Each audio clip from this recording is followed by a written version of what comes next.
1920 में अचानक भारत की तमाम मस्जिदों में दो पुस्तकें वितरित की जाने लगी। एक पुस्तक का नाम था कृष्ण तेरी गीता जलानी पड़ेगी और दूसरी पुस्तक का नाम था 19वीं सदी का लंपट महर्षि।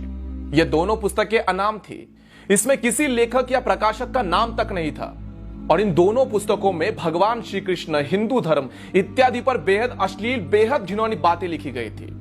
और इन पुस्तकों में तमाम देवी देवताओं के बाद इतने बेहद रेखा चित्र रेखाटे गए थे जिसे हिंदू अगर देख लेता तो उसका खून खौल के उठ जाता। और धीरे धीरे ये दोनों पुस्तकें भारत की हर एक मस्जिद में वितरित की जाने लगी। यह बात जब गांधी तक पहुंची तो गांधी ने इसे अभिव्यक्ति की स्वतंत्रता बताकर गौण कर दिया और कहा कि भारत में सबको अपने अपने विचार रखने का, अपने अपनी बातों को रखने का पूर्ण अधिकार है।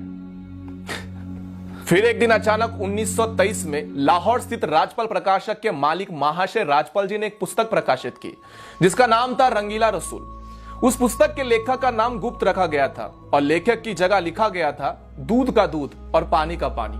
हालांकि उस पुस्तक में असली लेखक पंडित चंपूपति थे जो इस्लाम के जाने माने विद्वान थे और सबसे अच्छी बात यह थी कि उस पुस्तक में कोई भी झूठ नहीं था बल्कि तमाम सबूतों के साथ बाकायदा आयत नंबर, हदीस नंबर इत्यादि देकर कई बातें लिखी गई थी। 1.5 वर्षों तक रंगीला रसूल बिकता रहा पूरे भारत में, कहीं कोई बवाल नहीं हुआ। लेकिन एक दिन अचानक 24 मई 1924 को गांधी ने अपने समाचार पत्र यंग इंडिया में एक लंबा चौड़ा लेख लिखकर रंगीला रसूल पुस्तक की खूब निंदा करी और अंत में 3 पंक्तियां ऐसी लिखी: मुसलमानों को स्वयं ऐसी पुस्तक लिखने वालों को सजा देनी चाहिए।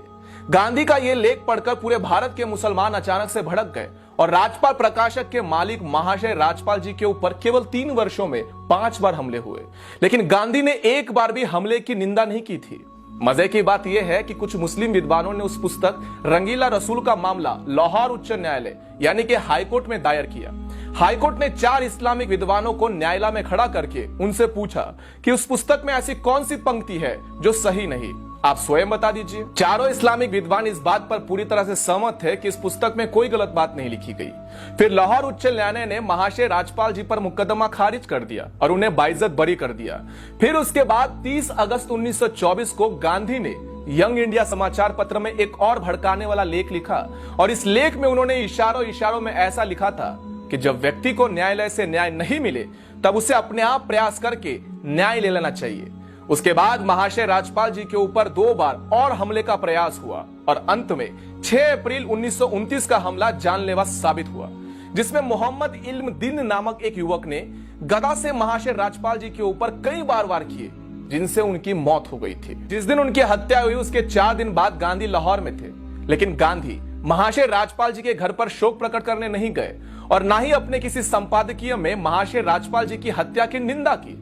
उसके बाद अंग्रेजों ने मुकदमा चलाकर मात्र 6 महीनों में महाशय राजपाल जी के हत्यारे इल्म दिल को फांसी सुना दी और वो भी इसलिए कि देश में हिंदू समाज जो था वो पूरी तरह से उबल रहा था और अंग्रेजों को लगा यदि उन्होंने जल्दी से फांसी नहीं दी तब अंग्रेजी शासन भी बर्खास्त हो जाएगा, खतरे में आ जाएगा।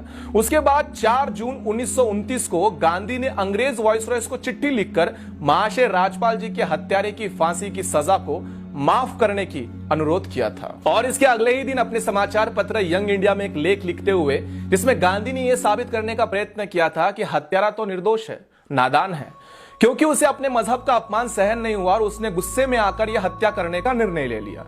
दूसरी तरफ तब तक के जाने माने बैरिस्टर मोहम्मद अली जिन्ना ने भी लाहौर हाईकोर्ट के अंदर बाकायदा एक बैरिस्टर की हैसियत से इस मुकदमे में पैरवी करते हुए कहा था कि अपराधी मात्र 19 वर्ष का लड़का है, लेकिन इसने जो अपराध किया है वो बहुत ही बड़ा जघन्य अपराध है।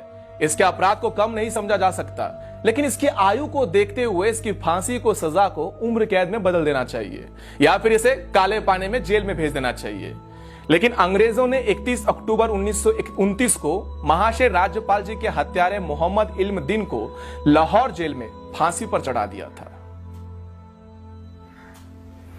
बापू, तुम्हारा अहिंसा का पाठ एक तरफा था।